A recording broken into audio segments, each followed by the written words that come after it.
Kolonel Infantri Dimar Batra, Komandan Brigade Infantri 25, Siwah Kodam Iskandar Muda. Pak Dimar, selamat petang. Selamat petang, Mas. Ya, selamat petang.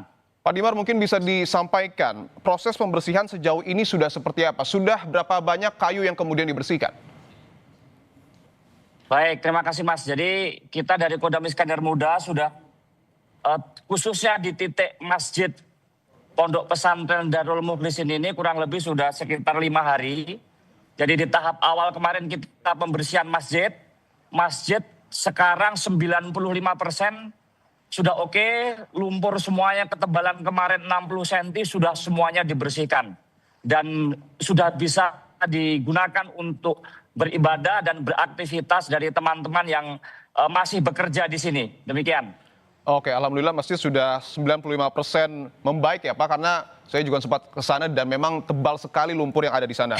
Yang menjadi tantangan juga soal kayu Pak, karena di hamparan Pondok Pesantren Darul Mukhlisin ini luar biasa banyak kayu yang ada di sana. Proses pembersihannya sejauh ini seperti apa?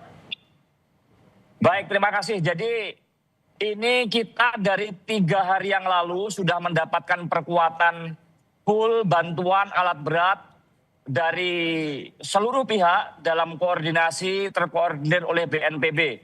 Jadi termasuk ada bantuan perkuatan dari pasukan Angkatan Darat, yakni dari Zipur 10 Kostrad dan Batalion Teritorial Pembangunan dari Depok. Jadi kita bersama-sama saat ini alat berat semuanya total kurang lebih ada sekitar 40. Jadi 30 eksavator dan 20 doser, kemudian ada 60 senso.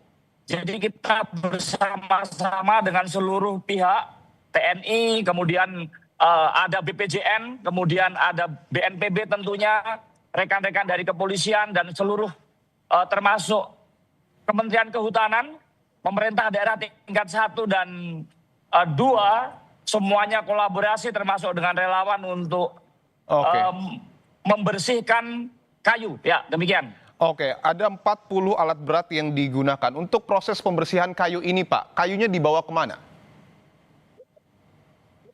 Jadi begini, kayu ini nanti konsepnya adalah diambil, dipisahkan antara yang bisa dimanfaatkan dan tidak bisa dimanfaatkan. Yang tidak bisa dimanfaatkan nanti akan ditimbun di dalam areal perumahan pondok pesantren sehingga akan mengurangi mobilitas dan nantinya juga akan menjadi tanah, bahkan akan mampu meninggikan level halaman dari pondok pesantren.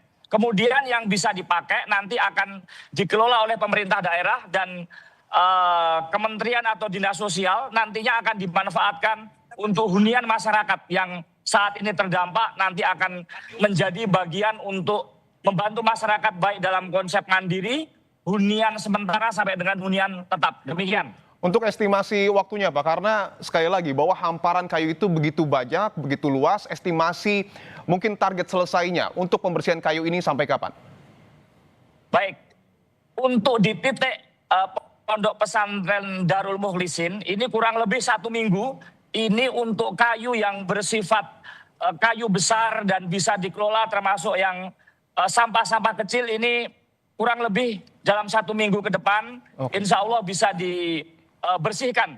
Meskipun masih ada lapisan-lapisan lumpur dan sampah-sampah kecil yang itu juga butuh waktu karena sebagian masih terendam air dan ada lumpurnya dan itu butuh waktu. Tetapi yang pokok kayunya 1 minggu ke depan mudah-mudahan bisa lebih cepat bisa dibersihkan. Ya. Selain fokus di Pondok Pesantren Darul Mukhlisin Pak, untuk tim Pak Dimar sendiri ini bertugas di mana saja? Apakah juga membersihkan tumpukan kayu lain ataupun material lumpur di wilayah sekitar?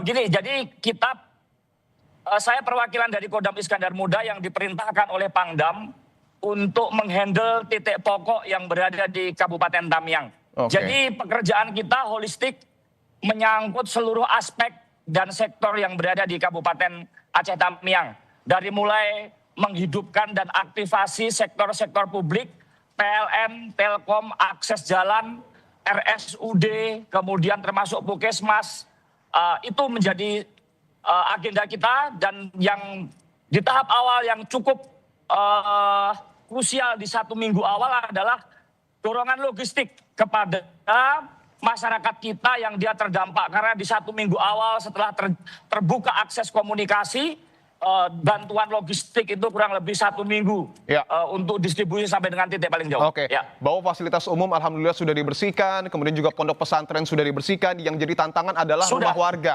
Bahwa lumpur di rumah warga juga begitu Ya. banyak, Pak Dimar. Apakah ada target khusus penyelesaian material lumpur di rumah warga? Karena ini juga sempat dikeluhkan oleh sejumlah warga di sana. Betul, jadi begini Mas, tenaga kerja paling banyak yang ada di Kabupaten Tamiang itu adalah masyarakat sendiri. Oke. Jadi ketika kita mengandalkan petugas ini sangat kecil prosentasenya. Tetapi yang bisa dilakukan oleh negara dan pemerintah adalah bertanggung jawab terhadap akses-akses pokok seperti jalan, PLN, PDAM, Pertamina, kemudian fasilitas umum rumah sakit, sekolah, masjid, itu nanti kita handle. Ketika jalan itu nanti udah kita bersihkan, masyarakat dia bisa bergotong royong mengeluarkan lumpur dari rumahnya ke depan. Sehingga nanti di situ akan ada kendaraan yang akan mengangkut, membuang lumpur-lumpur itu ke sektor yang ditentukan oleh nanti pemerintah. Demikian untuk tekniknya. Oke, bahwa target fasilitas umum ini menjadi fokus dari TNI. Apakah ada target khusus Pak, berapa lama fasilitas umum di seluruh Aceh Tamiang ini akan dibersihkan dan mudah-mudahan bisa kembali beroperasi? Oke, fasilitas umum saat ini semuanya sudah berada di level 60 sampai dengan 75% lah. Ada beberapa titik yang sudah sudah clear, ada yang sekitar di persentase 60. Itu target dan gambaran situasi sampai dengan progres sejauh ini.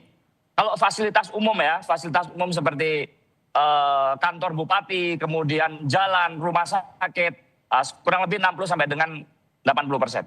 Baik, terima kasih Kolonel Infantri Dimar Bahtera, Komandan Brigade Infantri 25 Siwah, Kodam Iskandar Muda. Terima kasih dan salam untuk prajurit TNI di sana, Pak.